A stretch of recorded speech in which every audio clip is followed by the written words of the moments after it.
So we'll start off with, oh, look, great. Here you go. We'll start off with this guy. Fuck Donald Trump. Okay, cool. I'll take that. Thank you. This guy. Just one word. So this is some random guy that got. This is your primo right here, huh, Wally? This is Wally's primo right here. Mexico. Ain't got no time, baby. I ain't never had a silver spoon. Granny house on the couch in the living room. Welcome to the Forever Up Podcast, episode 1. We are in the presence of one of the best dudes to ever do it in LA. Hey. One of the best dudes still coming up in the music industry, still doing this thing, and has, roughed it out for the last, 12 years maybe? Something like that. This is actually my 10th year. 10th year? Yeah. Man, it seems like a lot longer. Let me tell you that. First off, let's give a round of applause to Cypress Moreno. Hey. Thanks for having me, man. Appreciate y'all. Man, for thank real. you for coming out. Yeah. Thank you for blessing us with your presence, my boy. I know it's been a while. We kind of do know each other, but we don't really hang out like that. But the times we have hung out have been very productive times, have been really good times, have been times where we forget what the fuck we're doing on stage. You know what I'm saying? But first off, good times, 420 times. 420 times. So shout out to all the smokers out there, all the 420 dudes. First off, once again, thanks for coming out, bro. Let's get started. Let people know kind of like who you are, what you do, what your position is as of this moment. As of this moment, all right, I'm gonna kind of cut. We'll skip to the 10th year. Right now, I'm currently, still a DJ. I'm producing. In the middle of opening up like a store with Pro Club. Okay. So, just trying to wear different hats. Definitely the music is driving everything first. And then I got my hands on a little bit of everything. Some A&Ring on the side and just want to get into management, slowly getting into that. That's dope, man. Management is always kind of like, it's a very difficult position to get to, especially when you're running a company such as your label, Catch 22. Correct. Catch 22. Let me ask you about that. Where'd you get the name for that? How did it come up? Because from what I know of Catch 22, I never read the book. I know there's a book. I've never read the book, but I know the book kind of says something about it's a decision more like you're damned if you do, damned if you don't. So kind of explain Catch 22. Yeah, Catch 22. Well, Catch 22. The definition of a Catch 22 is a dilemma, just in simplest terms. But it really came the way I got the name was I didn't know what a Catch 22 was until I made a song with G Perico and he named it Catch 22. Oh, okay. So, I'm listening to the song and everything and I'm like, okay, yeah. Putting the pieces together and shit. I asked him why'd you name it Catch 22? The song wasn't finished at the time. He had just named it Catch 22. And I think it only had one verse, one hook.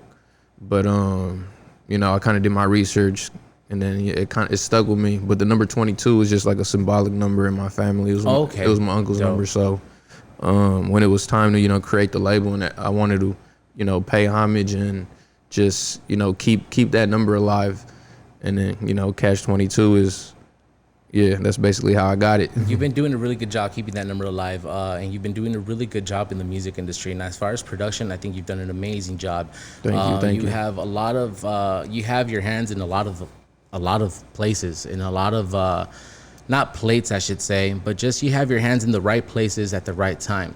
Not only are you doing, music with Shoreline Mafia, G Perico, you've been on with Roddy Ricch before too and stuff, but you also, shout out on the Latino side a little bit, you have FIFA, which I remember you introduced me to him. The first time I heard him, you actually had me come out to your studio. Can I say where it's at and everything? Yeah, I think it's Commerce, right? Yeah, Commerce area. So when I drove out there, by the way, studio, a lot bigger on IG.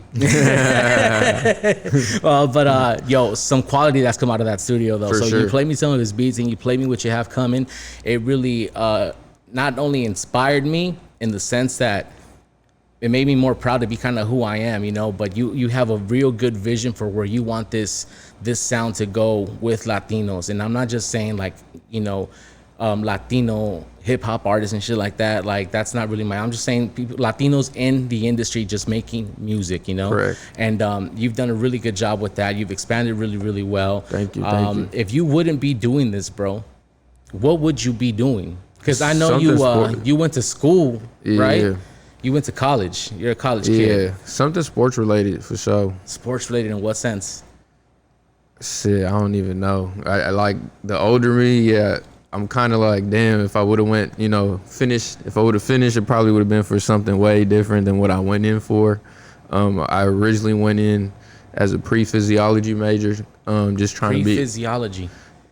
Guess that's on. Yeah, exactly. I don't know what that is, bro. For just real. think like anatomy. Okay, anatomy. Ultimately, I wanted to become like an athletic trainer. Oh, dope. Okay. But the aux cord and the DJing got in the way.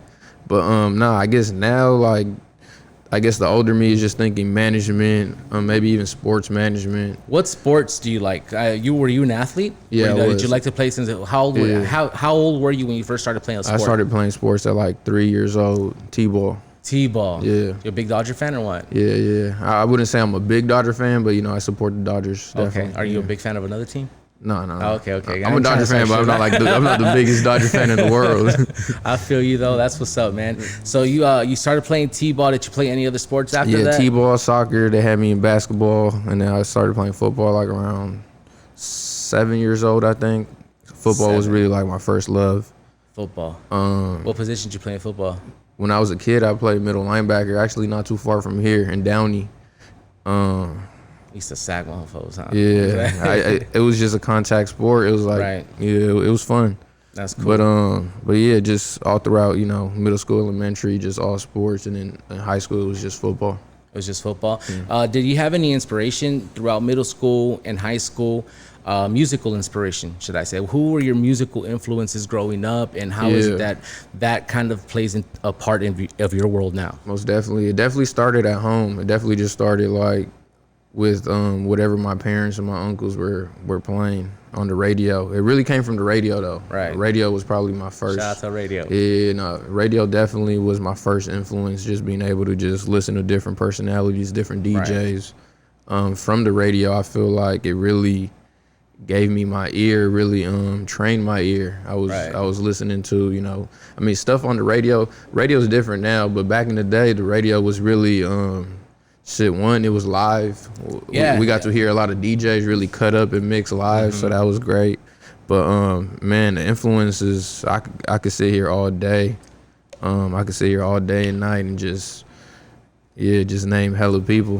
Influences, I guess, on the DJ side and on the producer side, then of course artist side, right, that I fuck with.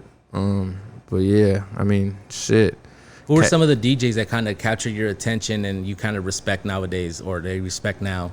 I'd say like the Felly Fells. Oh, shout out to Felly. Yeah, he's dope. DJ Felly Fell. Who else? Eric Deluxe. Him and Big Syph. When they were together back in the day on the radio, it was a vibe, man. For sure, that. It was really good. Yeah. Who else? It's a lot more, and I'm sure I'm leaving hella people out. Did you like Mr. Chalk? Mr. Chalk was cool. Yeah, all the K-Day DJs too. Julio G. Shout out to Julio G. Who else? Of course, Big Boy, the legend. For sure, the voice of LA. Fucking Big Boy's Neighborhood. But yeah, Part 106 and K-Day for real. It's crazy how like today people say they don't need radio. You as a producer, you as a DJ, how important is radio today than it was back in the day, or how important is it today versus the streamers? Yeah, or the streaming services. I feel like it's still important, but it's not as important. Right. Important in what sense, and how not important? Okay, so it's important in the sense where you want to be on the radio. Radio is a good promotion. It's definitely because I feel like when you're on the radio, like it'll let you know that you have something. Exactly. Yeah, you got. I think it's easier for an artist to cross over too and make that, get to that top 40 kind of you still vibe want, if you want. You know what I mean? You still want, that demographic, that radio demographic, the people that listen to radio. But yeah, the streaming has changed a lot of things, and social media. Facts. But ultimately, it goes hand in hand. I grew up on the radio, so I'm always gonna have like a little special place in my heart for radio. So. Me too. I grew up recording songs off the radio and whatnot. I'm probably dating myself right now and shit. You feel me? But that's how I grew up. My cousins taught me how to do that, and I used to make my own thing. And I wanted to always DJ. Like I have a DJ set up at home. I don't tell people I DJ. I just have it to mess around. I'm not one of the best. but I like it. And when I was growing up, Latino in a Latino family household, it's always like, hey, go to school, go to college, do this and this and that. Facts. I wanted a DJ setup, and my parents never gave it to me because it was like, well, why do you want one? No, go to school and study and work your ass off. You know what I mean? They didn't really believe in that sort of thing. So, DJing, I think, is not something that you can just kind of pick up. It's something that you have to dedicate yourself to. So how did you jump into it, and how did you decide to go just say, fuck it, this is what I'm going to do full on? So we'll start with the radio, man. I would record a couple of radio DJ mixes, just play them back. I would listen to the radio religiously, but I had an uncle/family friend who had a pair of turntables. Okay. So like anytime I would be around him, I would, he would just go ahead, just don't fuck up the needles. He, he taught me how to, put the needle down on the record and just, basically, I feel like I was really an auditory and a visual learner. Like, right. I would listen to the DJs and I would know, okay, yeah, this sound, this sound clean, or when to bring in a song and whatnot. And then once I got in front of the turntables, it was just kind of like, yeah, got to practice and just put it together. But I'd say, yeah, my first influence for DJing came because of the radio, but I was also fortunate enough to be around turntables at a young early age. Right. So like it was just something that I would just do when I was around. I didn't really start DJing until I was a senior in high school because up until that point, like I was pretty busy with sports and school and shit. Right. But student athlete type vibes. Yeah, right? yeah. But once I got some free time, man, like it started off as just, playing music off the aux, then, having a laptop and using just the laptop, and then eventually. So that's how you would mix? Nah, I had a couple different programs. Like I always had Serato. I just never had the equipment. Oh, okay. So like starting off, it was just just a laptop. Sometimes it'd be like the little controllers. But like eventually, like I want to say that summer after I graduated, I had like a little one mixer, one table type shit, and then we'd just have to rent speakers or. Damn, back in the day was a hustle, huh? Yeah, for sure. Did you ever get to carry crates, or was it already Serato and shit? Nah, it was already Serato. United Geofencing is a location-based mobile marketing agency using geofencing technology to capture your target audience at competitors' location or events and conferences, plus way more. With United Geofencing, you will receive weekly analytics on how your ad campaign is running. Please visit unitedgeofencing.com and schedule a free consultation. Why? Because where people go is the strongest indicator of their buying intent. United Geofencing. So when you're about to break a record, you're at the club, right? And you have this new record, somebody sent it to you, it's hot, you like it. Yeah. How do you work that into your rotation? You gotta work it in with like something that is, on the same tip. Okay. Yeah, you gotta bring it in the right way. Don't be afraid to restart the record. Don't be afraid to introduce the record, talk over the record. How important are the microphone skills, man, for a DJ? Very important. My microphone skills definitely they've came a long way. Oh man, a lot of people's microphone skills. I usually kind of host with a lot of DJs and stuff when I do clubs and whatnot. And one thing I have noticed is that DJs don't take requests and they hate it. What's the main thing they hate about that? I'm open to it sometimes. I think what they hate is like just the drunk person coming up and just, it's a way to go about it. There's definitely a way to talk to people about it. Usually money works. You get paid for shout outs, you get paid to play something. I'm like, all right, cool. Yeah, it's not, and when they're drunk, it's even cooler. I mean, the money thing, it's cool and all, but I guess it's just it's an approach thing. Yeah. Like what moment in your life can you trace that back to? Like when you say, you can tell yourself like, oh damn, I'm here. Like I'm respected. Like people vibe with me. I mean, you do have Lions and Eagles. That's that song, right? You want to talk about that? Cause I know that was like a big celebration for you. For sure, we could talk about that. I feel like I'm still, I guess, kind of like a Nipsey thing. Like you gonna die for your respect. Like you always just trying to work hard and you're a very humble guy, man, and earn that respect. So like on the DJ tip, I feel like I've earned some respect. On the producer tip, I feel like I'm still earning some respect. On that record in particular, like that was probably my biggest record to date. T Grizzly and Meek Mill, Lions and Eagles. So it's just all a process. That came That out was a during song for you that kind of broke and kind of went on. Did it do radio? It didn't do like major markets, like AB mix show type. Right. But it's still kind of like a hidden gem for real. It's a good record. And I know that it was really big for you. What? Yeah, that you celebrated with fans. So what did you do to celebrate? I was just with my team, my girl at the time, some of the homies, my manager Chris. We just, cause nowadays everything comes out at 9 p.m. So we was at the studio, the same studio you put up 9 p.m. A little bit of champagne. We listened to the album from start to finish. So I think that was song like number 6. Yeah, I think it was song number 6. So we just let it play until it got there. 2021, you had a mixtape out, right? 2021, yeah, the end of 2021. The end of 2021, leading into 2022. Correct. What do you have coming up for the rest of this year? Yeah. And can you take us back a little bit to that, to your mixtape from 2021 into 2022? Yeah, the 2021 mixtape Tapped In. That was really just, I just wanted to come into the year,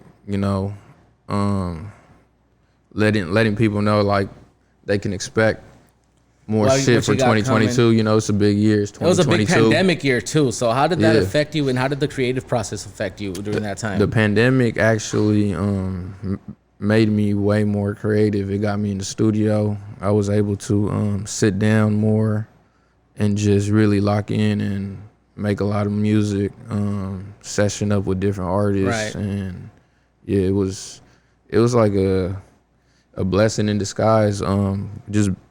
Prior, I was on the road just so much with Shoreline and everybody. You were on tour. Yeah. You were on tour with a lot of people. I think they credit you the most to be on tour with Shoreline Mafia, but there was Correct. far more. I think One Take J. I want to say Kalen, and who else was on that tour? What tour was it? Who else was on it? It was a lot of people. Rucci was on it. AZ Chike. You said One Take, Kalen. And then we had like a lot of Atlanta rappers, Detroit rappers that were on the tours with us. It's been different tours. I like that you brought up Atlanta, different markets. My next question is, with being from LA, having gone to school in Arizona, right? Correct.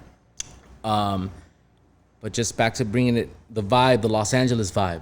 How was it respected, and how was it viewed in different markets? Because we hear something, I don't really get out of Los Angeles sometimes. Yeah, but that's a great I go question. with San Diego and Vegas, like, what is the vibe like? What are when you meet somebody, do they always try to one up you and shit? Or is it like, what's that like, man?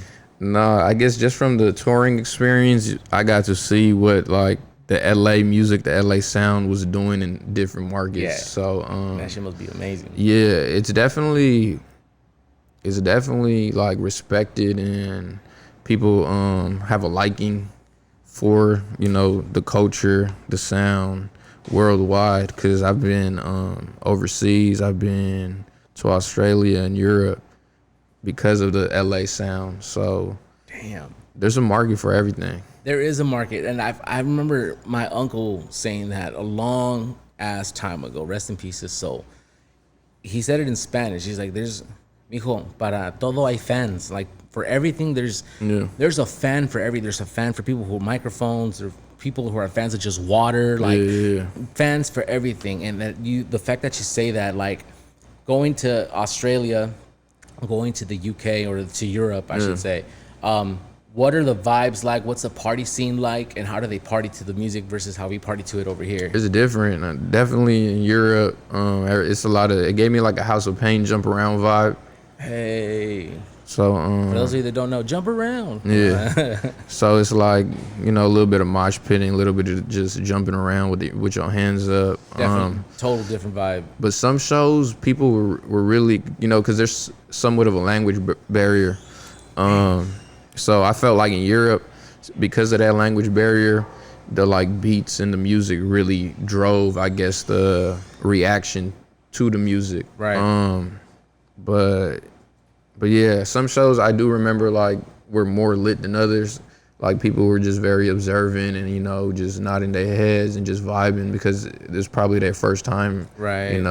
Experiencing something like that for sure. But yo, that's so crazy. Every market was different. Like some of the B and C markets, they call them B and C markets, man. Like the smaller towns, like the Fresnos, like the small markets, like like that, like Vegas, and I think Vegas probably is a major market. Major market. I think for the DJ vibes in the club scene, right? But yeah, like the Fresnos or just Kansas, Nebraska. San Diego, pretty big market too. I love San Diego though. San Diego is a whole vibe. It is. It's a lot of hip hop culture over there too. A lot of skater culture. It's different over there. There's a lot of artists coming out of that side, coming out of San Diego that I think you might have heard of or you might have mentioned. I want to get to that. Who have you heard of and who have you mentioned? Basically, in San Diego, but on the Latino side. On the Latino side, big Latino side coming San Diego. When I think of San Diego, I think of like Lil Weirdo, Lil Maru.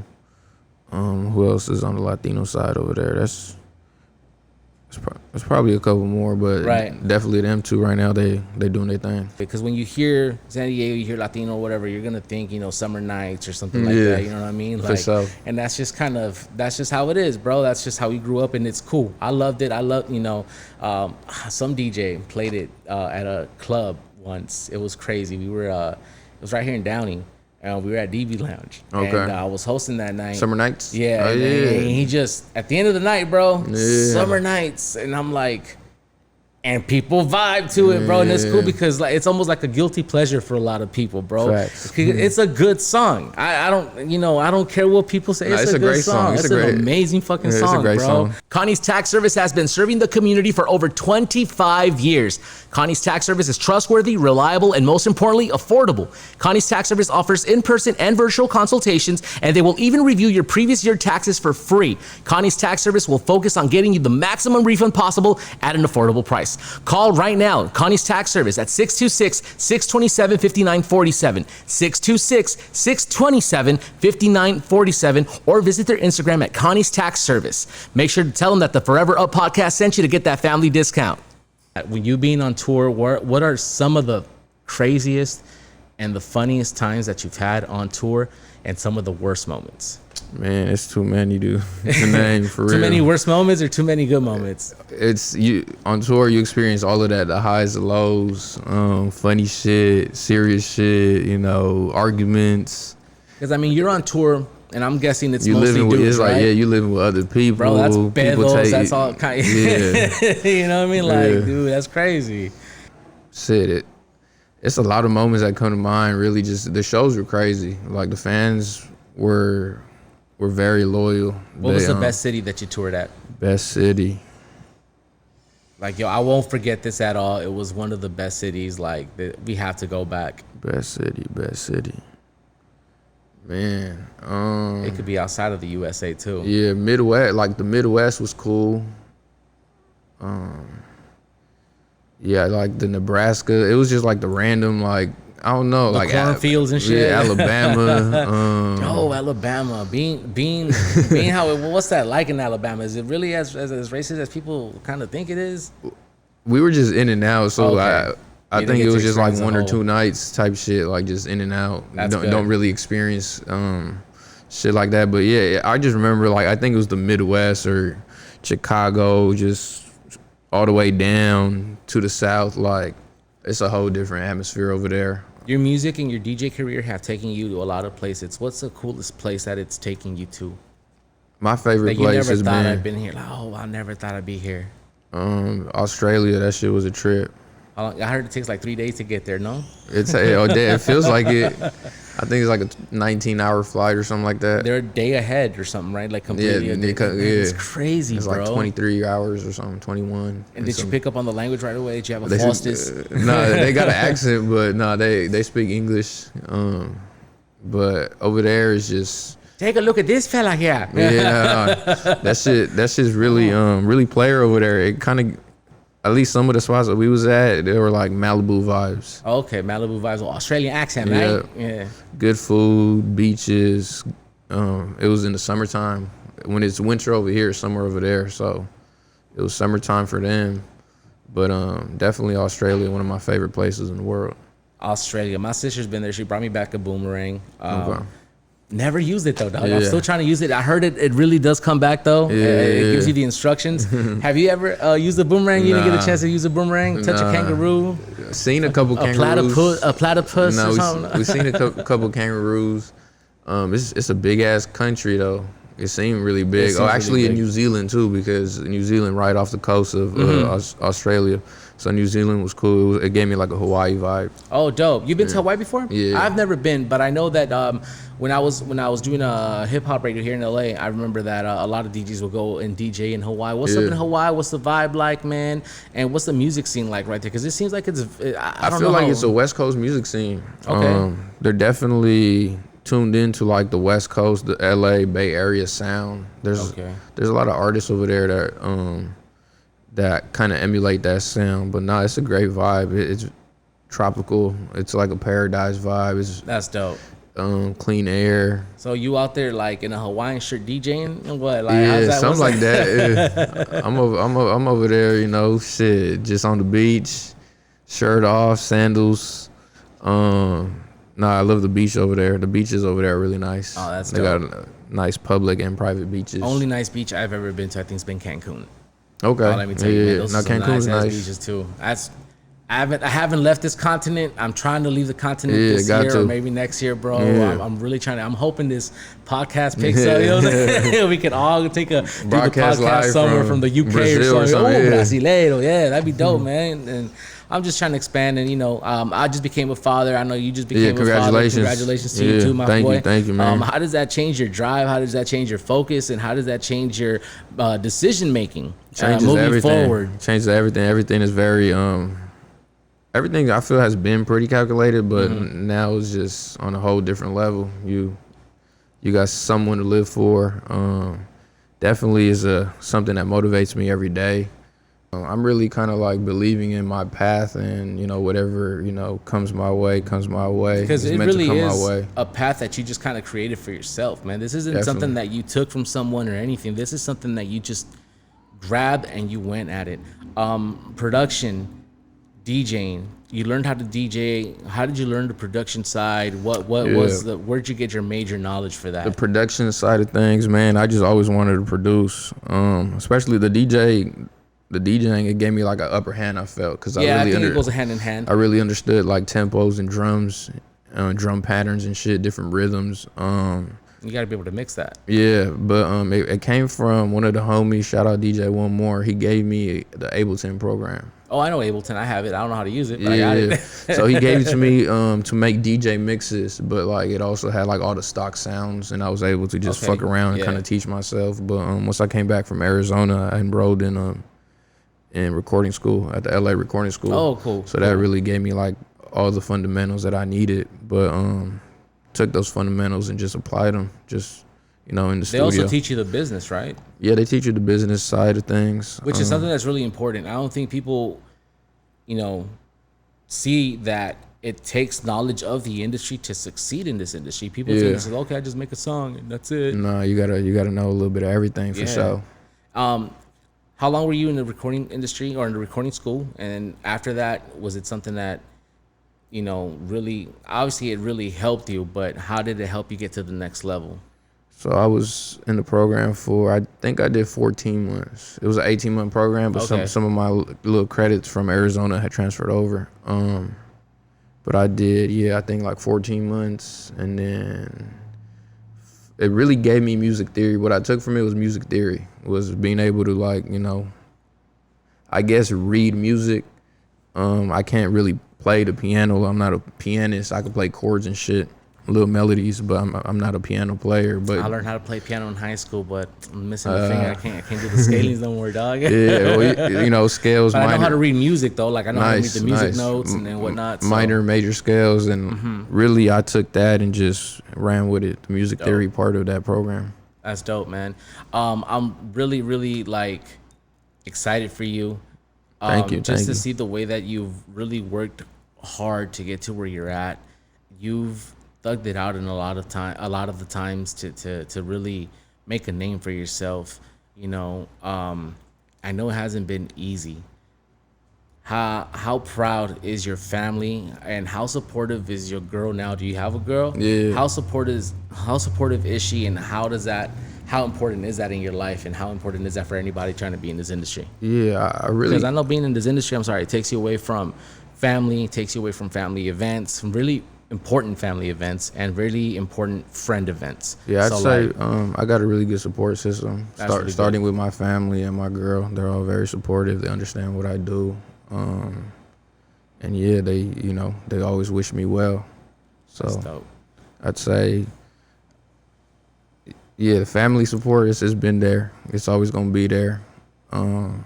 They keep it real with me too. So What's the realest shit you heard from your family? Hey, you think you're all bad now or what? get a real job. Get a real job. Wow. Get a real job. Get a real job. Here's a stack, Mom. I got some quick rapid fire questions, and then we're gonna play a game real quick right before we end the actual interview. Let's do it. The game is called No Face, No Case. We're gonna get that ready right now, but I got just a couple real rapid fire questions. All right. All right. Real quick. Lakers or Clippers? Lakers. Dodgers or Angels? Dodgers. Tacos or burgers? Tacos. What kind of tacos? Carne asada. Carne. Ooh, okay. With the red sauce or green sauce? Red sauce. Oh, okay. Te gusta el chile, homie? All right. Let's see another round. Pro 5 or Pro Club? Pro Club. Pro Club, man. Pro Clubs. Shout out to Pro Club. I wear Pro Clubs all the time too. How's another one that I had? Toms or Tams? I'll do the Tams. Ooh, shout out to Tams. No face, no case. I'm gonna show you a face here. Show you a face, and then with one word, what comes to mind? The first thing that comes to mind, just one word, and then we'll Okay. put it down. All right. So we'll start off with. Oh, look, great. Here you go. We'll start off with this guy. Fuck Donald Trump. Okay, cool. I'll take that. Thank you. This guy. Just one word. So this is some random guy they got. This is your primo right here, huh, Wally? This is Wally's primo right here. Mexico. We'll say two. This guy. Fuck. Fast and Furious. Shout out to Hector. Yeah, I'm gonna go soup up my Honda after this. Noel G right here. Who's that? Oh, come on. Mexican. Mexicana, one of the best to ever do it on the silver screen. Is it Salma? Yeah, boy. God. Salma Hayek. Sexy. No. This guy. Fluffy. Yeah, I just think Fluffy. right now I think of Dodger Stadium. Dodger Stadium. He did Yeah. sell out Dodger Stadium, man. Congratulations to Fluffy. Hopefully we can get him on the Forever Up podcast too, man. Yo, Cypress, thank you so much for coming out, Thank bro. you, I man. truly Appreciate y'all having your me, for time. real. Shout out everybody in this motherfucker. Is there anything else, or where can the people find you on social media? How can they get a hold of your music? How can they get a hold of your life, my Yeah, boy? let's shout out, the Apple Music and Spotify first. Okay. Title, just Cypress Moreno. Instagram is primarily the only social media I'll be using at Cypress Moreno. Catch 22, got a Catch 22 Instagram too. So You also got some herb on that, no? Yeah. Working on a couple things, trying to get it licensed. Okay. Get it in stores soon. But Gelato 22 coming soon. Be on the lookout for the new Pro Club store. Okay, Yeah. we have to say Pro Club. All right, I see you, man. That's dope. Be on the lookout for the new Pro Club store. Hey, talk a little bit about that. What's up with the store? How's it gonna be different? Yeah, so originally it just, I guess I was really thinking about it the other day too, just kind of how it got into this point. But start off by shouting out the Catch Gallery LA. It's something Shout that out. me and my girl, worked hard towards together, and we built. And right now, the Catch Gallery LA is gonna serve as like the retail space for the Pro Club store. So That's dope, we just man. kind of in the final stages. Congratulations Yeah. on your space. Thank you, thank you. That shit ain't easy, and I know real Yeah. estate here in Los Angeles is very expensive. So my boy, I know your Definitely. hustle is definitely paying off. Appreciate that. Congratulations on all your success. Thank you so There's much. more good stuff to come. Congratulations Yes. on being a father. Thank you, And thank you. I just want to say thank you for your time, and I No, hope you can thank come you. back and visit us again, dog. Come on, it's all love. Appreciate my boy, y'all, man. I appreciate you, man. Forever up. Forever Up Yep. podcast, episode number 1 in the books. We want to thank Hops and Barley for letting us borrow their spot to record this podcast. And if you're in the city of Southgate, come through, have a beer. Tell them the Forever Up podcast sent you. This is Cypress Moreno. You can find them on Instagram. You can find them on social media, Apple Music, Tidal, Spotify, all that good stuff. I'm the homie J9. Want to shout out Wally and homie Chris, everybody else that's here. Appreciate y'all. Forever Up podcast. We're out, man. Thank you. Hey. Yeah, so focused on what I got going on, ain't got no time, baby. I ain't never had a silver spoon. Granny house on the couch in the living room. If you living what you rapping.